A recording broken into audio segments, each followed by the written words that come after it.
un éditeur a entendu parler de ces histoires et il s'est dit mais il ne faut pas que seulement les enfants de Tolkien aient la chance de les connaître.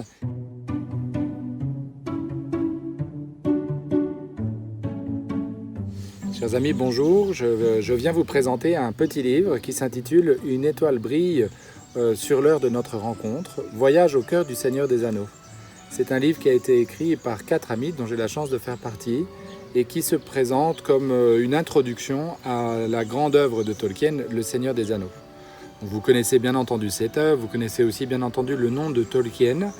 Ce que peut-être vous connaissez moins et que nous ne connaissions pas beaucoup non plus lorsque nous avons commencé cette aventure, c'était tout ce qu'il y a derrière, un peu comme dans les coulisses du Seigneur des Anneaux, c'est-à-dire à la fois les circonstances et puis l'intention profonde, le désir qu'avait Tolkien de raconter une telle histoire.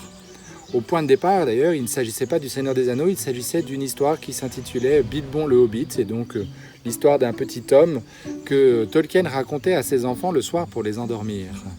Et un éditeur a entendu parler de ces histoires et il s'est dit mais il ne faut pas que seulement les enfants de Tolkien aient la chance de les connaître. Et du coup, il lui a demandé d'écrire un livre. Le livre a eu un énorme succès et l'éditeur lui a demandé d'écrire la suite.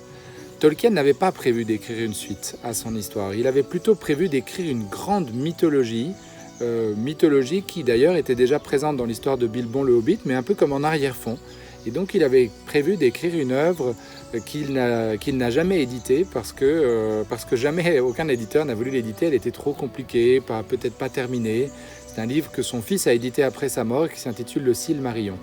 Mais voilà, dans les années 40, le succès de Bilbon le Hobbit entraîne la création du Seigneur des Anneaux, donc, qui se présente d'abord comme une suite.